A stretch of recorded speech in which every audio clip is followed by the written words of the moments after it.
Good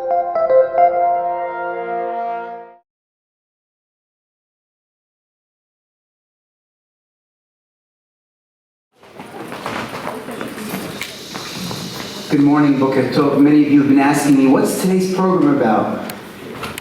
Today's program is about an event that's commemorated officially by the Knesset Israel, by the government of Israel, really yesterday. But today's Soul Center, so today we're going to talk about it.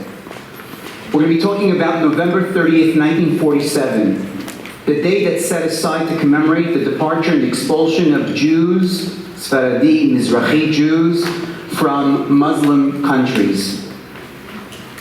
On November 30th, 1947, just so you get a little bit of historical background and appreciate what today's program is about, the United Nations General Assembly passed Resolution 181, which called for the partition of Palestine, of Israel, into separate Jewish and Arab states.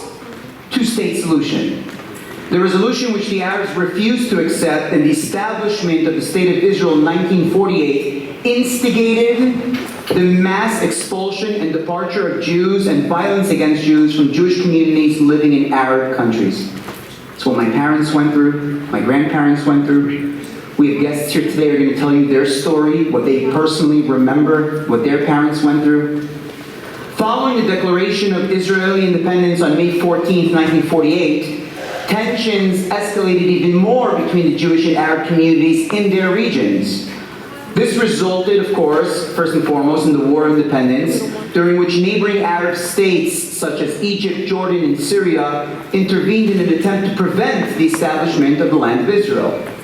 As the conflict unfolded, Jewish communities in Arab countries, and there were many, became targets of persecution, discrimination, violence. Many Sephardi Jews, along with Ashkenazi Jews, faced expulsion, forced displacement, or were pressured to leave their homes and their properties and everything they owned behind. In the 20th century, this is going to shock you, there's approximately 900,000, that's a conservative number, 900,000 Sephardi Mizrahi Jews who had to migrate and fled or were expelled from the Muslim majority countries throughout Africa and Asia. Primarily a consequence of the Israeli Declaration of Independence, the mass movement mainly transpired from 1948 to the early 70s, with one final exodus of Iranian Jews occurring shortly after the Islamic Revolution in 1970-1980, and from Syria in 1980 to 1990. Basically what happened was, in short, the minute that we got the land of Israel, Jews who were living in Arab countries all over the world, the people around them became incredibly hostile to them, took their anger out on them wherever they were. This gives you an idea. In North African countries, which includes Algeria, Tunisia, Libya, and Morocco, there were 500,000 Jews living there in 1948. By 1972, there were 40,000, and in the present day, collective in all of those countries, there are less than 3,000 Jews, and that's being really, really gracious. In Middle Eastern countries, which includes Iraq, which had a community there for over 2,000 years, before there were even Arabs there. Egypt, Yemen, Syria, a community that's been established from the days of David HaMelech. Lebanon, Bahrain, and Sudan had 300,000 Jews. By 1972, 7,500, and today, if we say there are 400, again, we're probably exaggerating. Muslim countries, which include Afghanistan, Bangladesh, Iran, Pakistan, and Turkey, had 150,000 Jews, 100,000 by 1972, and today we're looking at about 20,000. This week's parasha is Parashat Vayishlach. When Yaakov meets Esav, he says to them, the message that he says to him is, Im Lavan Garti. Where was I until now? Im Lavan Garti. Yaakov, who's going to the land of Israel, is saying, Im Lavan Garti, I lived by Lavan's house. And the commentators famously say, why is he saying to him, Im Lavan Garti? What's he adding to the story here? He's secretly telling him that even though I live by Lavan, don't think I lost my identity. He uses the word Galati, not Yashavti, Galati, which comes from the root of ger, to be a visitor, a stranger. No matter how long I lived there, I was still a visitor in that land. What allowed me to persevere, what allowed me to hold on to my identity as Yaakov, Says Rashi and the commentators, Gati is also the letters of Taryag, 613 mitzvot. I always held on to my tradition, I always held on to my mitzvot, and that means no matter where I live, whether it's in Iran, in Afghanistan, in Morocco, in Syria, the thing that bonded all of us and allowed us to maintain our identity is always the Torah and the mitzvot that we were given. The exodus of Sephardi Jews from Arab countries had a profound impact on the demographic in Israel in 1948. But I would be lying to you if I told you it was all roses. When Sephardi Jews came to the land of Israel, a land that was primarily being run by secular Ashkenazi Jews, they weren't exactly accepted with arms wide open. And it wasn't an easy time for them. So not only was it tough for them that they were kicked out and expelled and had to incur incredible violence in the countries that they weren't exactly welcomed to arms wide open. It took time for that transition, that transplant to happen. Give your attention to this video so we can learn a little bit about that history, and then afterwards we have two special guests that are going to share with you a story as well. Close your eyes. What comes to mind when I say the word Jewish? Do you imagine American comedians cracking jokes about kvetching and schlepping? Do you think, and drool a little, about matzo ball soup and bagels? Do you picture a long string of numbers tattooed on a wrinkled forearm? Chances are, if you live in North America, your experience of Judaism has been pretty Ashkenazi, or European. After all, 66% of American Jews identify as Ashkenazi. But despite the cultural traditions built in the diaspora, Jews are indigenous to the Middle East. In fact, the term Jew comes from Judea, or Yehuda, the Iron Age kingdom whose artifacts lie just beneath the surface of modern-day Israel.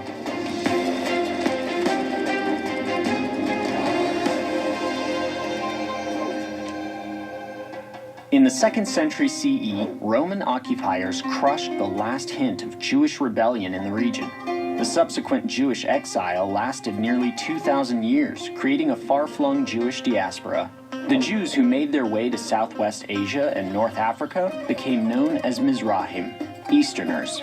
For centuries, these Middle Eastern and North African Jews lived and worked, prospered or suffered as guests in foreign countries, their fortunes linked to the whims of often unfriendly rulers.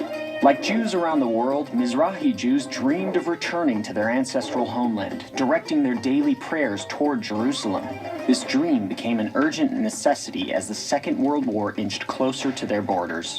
By 1941, the Nazi ideology that had consumed Europe made its way to the Middle East, violently.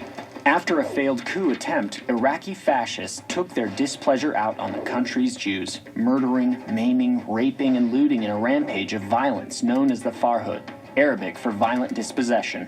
Under the collaborationist Vichy government, North African Jews were stripped of their citizenship. Thousands were then deported to forced labor camps where they were horribly abused.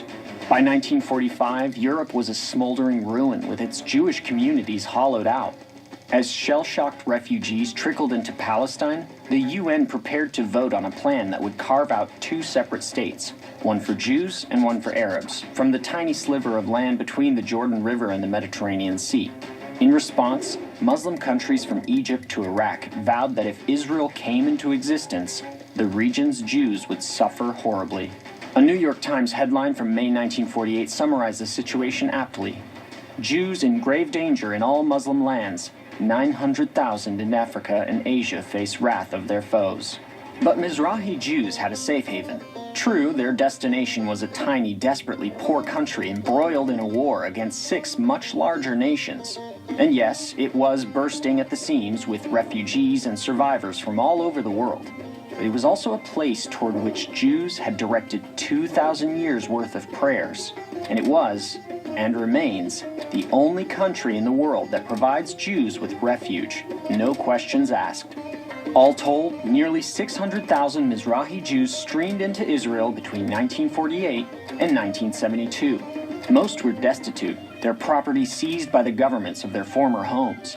The total value of the assets stolen from Mizrahi Jews by Muslim governments is estimated to be worth $6.7 billion in today's dollars. But Mizrahi Jews who emigrated to Israel brought with them a different kind of wealth, that of a rich culture. They spoke Arabic, marked auspicious occasions with henna ceremonies, and read the Torah with lilting inflections. Uncomfortably for the Ashkenazi establishment, Mizrahi Jews bore a deep cultural resemblance to the country's highly unfriendly neighbors. Plus, many of the die-hard secularists in the government disdained the piety of the recent immigrants, who clung tenaciously to their religious traditions. As you might imagine, the transition to Israeli life was rocky at first. Millions of immigrants from all over the world stretched the state's meager resources. There wasn't enough money or room to house them all, so the new Israeli government created temporary transit camps made of corrugated tin called ma'abarot. Numerous government leaders described the ma'abarot's conditions as catastrophic. Though they were not built solely to house Mizrahim, 58% of the Jews who came from Arab lands before 1951 were sent to these overcrowded shantytowns, compared with 18% of those who came from Europe. The discrimination continued as the state matured, but so did Mizrahi resistance. Riots in 1959 eventually inspired a movement known as the Black Panthers, modeled after the American civil rights group of the same name. Slowly, Mizrahi figures became much more mainstream, strongly influencing Israeli culture. World-famous Yemenite-born singer Ofra Haza led Israel to a second-place victory at Eurovision in 1983. A year later, Iraqi-born Rabbi Ovadia Yosef, a hero to Israelis of all backgrounds, established a major political party called Shas to represent Mizrahi interests. Today, Mizrahi culture is almost synonymous with Israel. Turn on the radio, and you'll likely hear the silsulim and ma'awalim of traditional Mizrahi music transposed onto modern pop. Ask any Israeli about an iconic Israeli food, and they'll tell you malawach, not matzo balls. You'd be hard-pressed to find a Jewish Israeli of any background who hasn't attended a mimuna or a henna. Most notably, as of 2016, 20% of Israelis are half Ashkenazi and half Mizrahi. The country's European founders might not have imagined their country with over 50% Mizrahi. They may not have predicted Mizrahi politicians in the Knesset, mixed ethnicity families in every other house, or Mizrahi entertainers at the top of the charts. But in the words of writer Matzi Friedman, that we are free, safe from persecution, and in charge of ourselves, these things are new. But that we are here, in the Middle East, there is nothing new about that at all.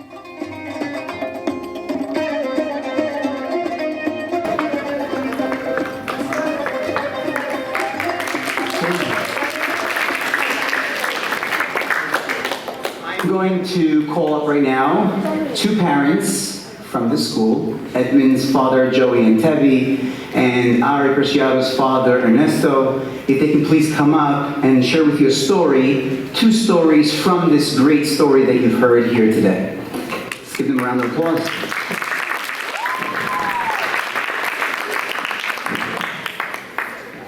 So the whole idea of doing it this way is because you're sitting in our living room together with us right now. And I happen to know their story a little bit because I asked them about their story and it was so fascinating that I was like, okay, we have to share this with our students. Their story is not completely unique in the sense that there are a lot of parallels in their story. There's a lot of parallels in their story than my story, whether it's my parents, whether it's my father's side or my mother's side. My mother came from Morocco, my father was also from Morocco. Ernesto is from Lebanon, and Joey and Tevi is from Syria, from Aleppo, born in Syria, born in Lebanon. I was born in Israel, but my father and my mother, of course, were born in Morocco. And these are completely different regions, each and every single one of them, but a lot of parallels for them. I'm going to start with a question for Ernesto. Can you please tell us not only where you were born, but specifically like what city were you born, and where was your father born, and what year was he born? Sure. I was born in Beirut in May of 1969. My father was born in Damascus in 1924.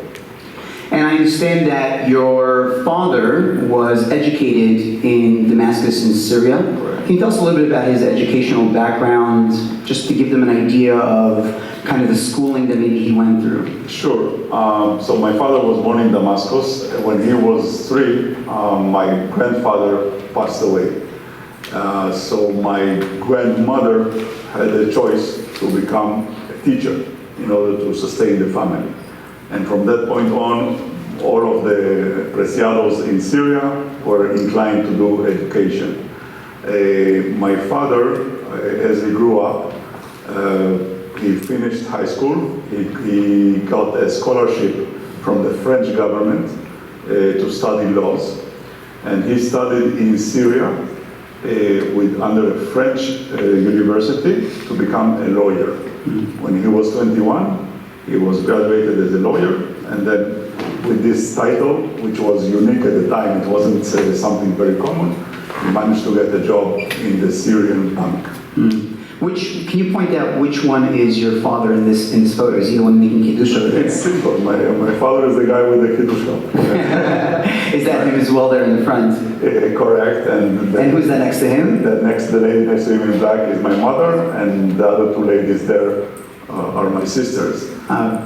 If I remember correctly, you told me that his name at birth is actually different than what it ended up being professionally. He was born as Yehuda Preciado. Preciado comes originally from Spain, and then we think that originally the family name is Farhi. Okay, but he was born Yehuda Preciado. When he got his position in the bank, he was in the foreign exchange area, and his boss told him, look, it's not looking very good that the guy called Yehuda is fixing basically the exchange rate of Syria. So he was asked to change his name to a different name, and he chose Leon, which means lion, which is Yehuda's equivalent of Yehuda. Okay. So I'm going to ask you one more question before I go to Mr. Intevi.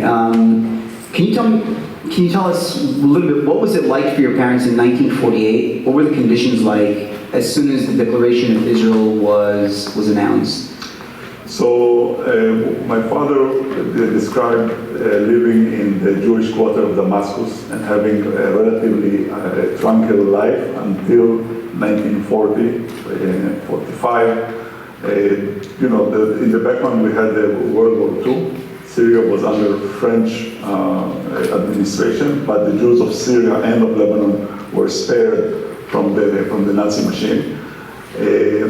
In 1947, based on what you just said, the UN Declaration, the Jews started to feel the land burning under their feet. There was an incident where, people were starting to move around. Some of them went to Israel, some of them went to Lebanon, some of them emigrated to the Americas. Specifically in 1947, there was an incident where 4 young Jewish girls that were intended to flee from Syria to Israel. Syria was administered by France, Israel by the British. So there was a border, and they had to go to the border. It wasn't an open border, so they depended on smugglers. Okay, unfortunately, those smugglers took advantage of the 4 girls. They were raped, they were killed, and they were mutilated. Okay, and that event triggered, an even faster depletion of the Jews in Damascus. Okay. My father, specifically in 1948, witnessed a terror attack on the Jewish synagogue in there. Okay, he carried his friends that were hurt back to a hospital or whatever system was there to take care of them. But what made him leave Syria is that 1 week after that event, he was walking in the market of Damascus, close to the Jewish neighborhood called the Harat al-Yahud, and he met one of the guys that attacked the synagogue, and he told my father, you made it, I'm going to be coming for you soon. Okay, so this triggered... This is in Damascus. Damascus. So from Damascus, we're going to travel north for a little bit, and we're going to go to Aleppo, which I think is where Mr. Intevi is from, born, and what age did you leave? 4 years old. You're 4 years old. And how long was your family living in Syria, as far as you know? So in the early 20s, there was a disputed area between Syria and Turkey. So at that point, they allowed everybody to choose where they wanted to reside, if they wanted to go to Turkey or if they wanted to go to Syria. My grandfather, Ezra Antebi, Zichrono Bracha, decided that he would move to Syria. So he went ahead and became a citizen of Syria. So this is what year around? 1920. 1920. But the Jewish community has been living in Syria for how long? Oh yeah, this actually dates back all the way back to the times of David HaMelech, actually, because David HaMelech actually had a presence in Syria, not exactly in Aleppo, but in that area. So even until today, some rabbis ask me on Yom Tov, what did you guys celebrate? Is it 1 day or 2 days? Because Syria was biblical time Israel. So we always did celebrate 2 days, just like we do here. And I'm going to ask you the same question. Can you recall 1948 and on, around that time, what was life like for the Jews? What was life like for your family? So prior to 1948, it was very calm because, like Ernesto said, Syria was being ruled by the French, because it was a French colony. So, for example, my parents they spoke French fluently. My first language was French. As a baby, my mother spoke to me in French, but over the years I lost it. And then after the formation of the State of Israel, it became very tense. A lot of riots in the street. And just to echo something that you said earlier, there were about 1 million Jews living in these Arab countries prior to 1948. And there's a reason why these Jews left. It's because they were not treated properly. So they had to leave. And believe it or not, the majority of those Jews did not go to Israel. So it wasn't the formation of Israel that got these Jews to leave. They left because it was just too dangerous to live there. So today, when people tell you that anti-Semitism and anti-Zionism are different, it is not true. They are identical. They're the same. So when somebody says that they're not anti-Semitic, but they're anti-Zionist, it's false. Okay, because Israel is a Jewish state, and I mean, what we experience in, there are events that occurred even well before the establishment of the land of Israel that occurred already in some of these Arab countries from beforehand, and then certainly thereafter. Correct. Ernesto, your family left Syria and then went to Lebanon. That's just where eventually you were born. Just to give you guys an idea of where, what the map of Lebanon looks like. Your family, when they first arrived to Lebanon, what city did they come to, and how did they get there? So my father moved with his family from Damascus to Beirut. Okay, my father was single at the time, and in Beirut he met my mother. Okay, that's the story. And your mother was originally not from Beirut, if I understand. Correct. My mother was the daughter of a Greek citizen that was born in Sidon. Sidon is the city that was mentioned in the Bible. The cedars of Bet HaMikdash came from Sidon. It was a city that's located between two ports in Lebanon, between Tyre and Beirut, and it was a trade center. And it had a small Jewish community that eventually disappeared or became smaller in 1948. Most people from Sidon went to Rio de Janeiro. Rio de Janeiro, Yeah. Wow. So my understanding is your family, just to map it out, was in Syria from around 1830, at least as far as you know, Yes. even further than that. Then they eventually moved to Lebanon, which is what he just described to you. But then they eventually go to Israel, to Mexico, and then eventually to the USA, which is where you are. What made your family leave Lebanon? Syria, we understand what happened in 1948. But what happened that instigated that you were going to leave Lebanon in around 1974? Sure. So Syria was is a Muslim country. Lebanon at the time, the situation against the Jews was milder because it's the only country in the US, in the Middle East, that is Christian, or that used to be with a Christian majority. So Jews between 1948 and 1967 were living kind of an okay life. Judaism is a recognized religion in Lebanon until today. In 1967, because of the Six-Day War, there was an influx of Palestinian refugees that tipped the balance between Christians and Muslims in Lebanon. And eventually, they started a civil war, and then in 1970, my family left Lebanon. Originally, we were going to go to Argentina, but because of family issues, we stayed in Israel. So, just so you guys understand, because I'm about to juxtapose it to Mr. Entebi, his family left Syria in 1948 and then had to leave Lebanon in the 1970s. But Mr. Entebi, you only left Syria what year? 1980. 1980. So my understanding is that your family, this is a much later leave. Can you tell us, how your family left Syria and... Well, first off, the reason why we left a lot later is because we weren't allowed to leave. So we were held hostage in Syria. Jews were not allowed to travel outside of Syria. So I actually have here, these are pictures of riots or protest rallies. You know how we went to the rally in Washington, D.C. to protest the hostages that were going on. These were rallies that were happening here in America, asking and begging the government to intervene to free the Jews. That's a poster that was made at that time in the 1980s. And actually, one of the things that really frightened me, and I'm going to apologize to the audience, to the people here, because it's going to get real for a few seconds.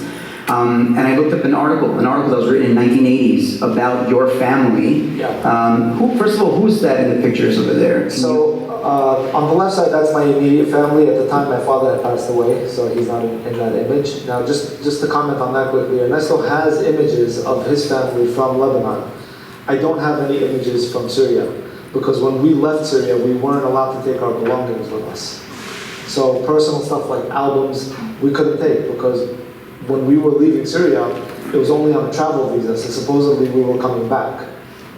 So that's why we don't have any pictures from Syria as a family. I mean, my parents had the same thing, because when you got to the airport or whatever it is, you had to pretend you were going on vacation, at best. If you had pictures, nobody travels on vacation with their family photo album. It was one of the first telltale signs you're trying to escape. So Jews had to leave the most precious things, which is photo albums, is one of them, behind. The gentleman on the right, real quick, that is my Uncle Eli. Okay, at the age of 13 in 1947, he woke up and decided to take a walk from Syria to Israel. So his first attempt, he was... How old was he? He was 13 years old. 13 years old, okay. He was caught at the border and brought back to his father, who punished him severely for trying to escape. So he was very reluctant to go to Israel and serve his country. At the time, he was 47, it was Palestine. And the way he was able to try again was he actually did it on Yom Kippur. So on Yom Kippur, his father was in shul all day. He woke up, instead of going to shul, he started traveling, he started walking to Israel again. He walked to Israel. He walked to Israel, through the Golan Heights, everything, him and a couple of friends. And the guards said, we're not going to have any trouble today because it's Yom Kippur. So he made it straight out, and then when he got to Israel, they questioned, I mean, it can't be that this guy is here. It was Yom Kippur, how could he have traveled? He said, this is what I want to do. He said, no problem, let's go, you're ready. He enlisted in the army, is my understanding. He was 13, he got in when he was 13, and he served the army when he was 17. And I got that picture this last week from his daughter, my cousin Effie in Israel. And he was a part of the Mossad. And when he passed away, he left her something. He had 15 different passports, and a note that he was very friendly with the president of Sudan. So he would travel there a lot. Other than that, I don't have many stories about my So he's a survivor of the family. That is correct. But you had another uncle, and this is sorry again. One last thing about Eli, Yeah. that his grandson right now is serving in Gaza. Okay? Wow. He's a commander in Gaza, and he sent me a picture just letting me know that he's on a beach right now, not the beach he wants to be on, but it's a beautiful beach, and one day it'll be even nicer. Inshallah. That's an uncle who survived and made it. Unfortunately, I understand you have an uncle. His name is Chaim Victor Aboudi. Yeah. What's your relationship to him? So that is actually my wife's husband. Actually, my aunt's husband. Your aunt's husband. Yes. So I'm going to read to you guys a actual quote from an article that was written in 1984. And I apologize that this is what it is. It just is what it is. And when you read it, you think you're reading about the events of October 7th that just happened this year. Chaim Victor Abudi returned home on the day of the tragedy.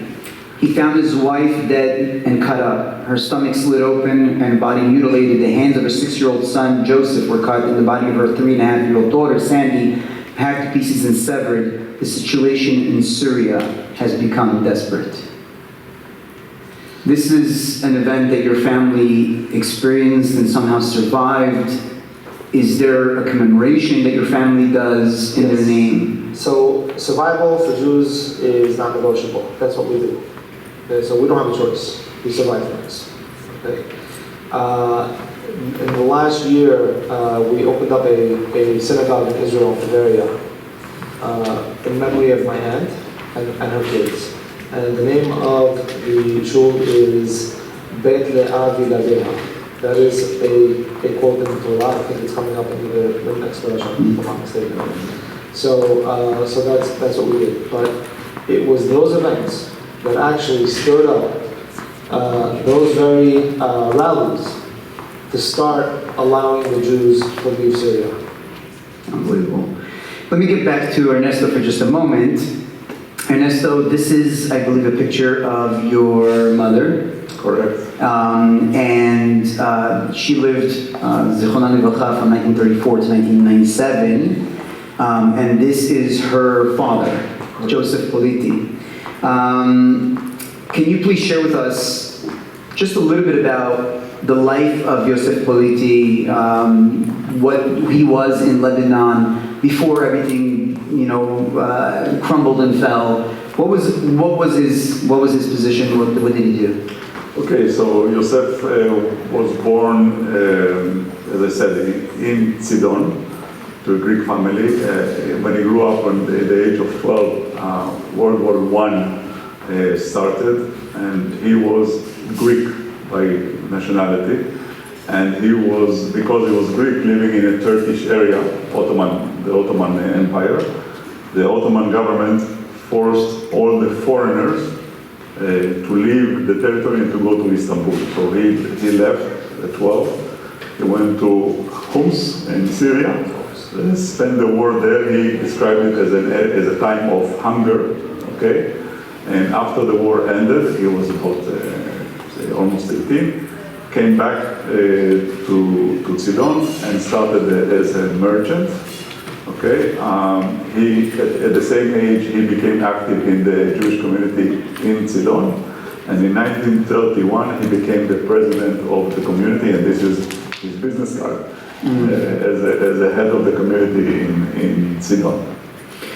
Can you tell us a little bit about, I think, what was closure? Because in 1982, when your family was already in Israel, your grandfather did something that maybe provided a little bit of closure for your family. So yes, unlike the Jews of Lebanon that were able to sell most of their belongings before they left, my grandfather had land in the south of Lebanon, bordering with Israel, by the way. And he was not able to leave when everybody left in 1917. He stayed in Israel till 1975, okay? And he kept all the Jewish archive of the community with him and brought it to Israel. I'll go into it in a second. But in after 1948, the family moved from Sidon, okay, where my mother was born, to Beirut. This picture here This is the shul in Lebanon, no? Magen Avraham? This is a recent picture of the Jewish synagogue, the only Jewish synagogue that's still standing, or still active, I would say, in Beirut. This synagogue was built in the early 20th century by the Sasson family, okay? In 1982, it was bombarded by the Israeli Air Force because the PLO was keeping arms and munitions in the synagogue because they were not going to bomb it. Familiar, right? Right. It's exactly the same story, okay? And then, because in Lebanon, Jewish religion is still an official religion, the government is kind of obligated to hold on to one shrine. So the synagogue was reestablished later. This Sefer Torah is a Sefer Torah that's more than 150 years old, okay? It was deposited in the last century, before the whole thing started to move in Lebanon, by the Ades family, okay, in the synagogue, okay? And in 1982 was brought from Lebanon to Israel. This Sefer Torah is today deposited in a synagogue in Tel Aviv, and this little boy here is one nephew of mine, and this is the day of his bar mitzvah. Okay, so this is kind of a closure. That's crazy, because we're actually doing Achnasat Sefer Torah this coming Monday, by the Ades family. Correct. And that's a crazy coincidence. Let me just, we're about to finish. So Yosef Politi, who's the head of the Jewish community, he moved to Israel, he brought the archives with him, just gonna fill in the crowd. He had the funds that were left over from the community, the tzedakah money, which he then donated. And just to get and finish up with Mr. Antebi, that's the synagogue in Aleppo in Syria, and that's Chacham Yedidi, who was the last rabbi, the last Chacham in Syria that came to Brooklyn. That's right. And this is what it looks like now, pretty much just in shambles. Right. That shofar is what I really want to end with. The closure and the symbolism of that shofar. Tell them quickly about that shofar before my we... grandfather bought that shofar for my uncle Victor, who's sitting down in a blue shirt on the left over there. And basically it was his bar mitzvah gift. And since 1957, my uncle has been the tokeah for synagogues in Syria and in New York. He's no longer the tokeah because he's older right now, but that shofar has been in use for the last 70 years. Wow. As it is. And that's the Shul Sharet Zion, the Syrian Shul in Brooklyn. That shofar is still being used today, and I call that the voice of Am Yisrael, the idea that we will always persevere and we will always continue to live on. Tremendous stories. This is just in a short time. There's so much more. If you come from families that have experienced this, I highly encourage you over Shabbat to, of course, speak to them and talk to them and get some more of your own personal information.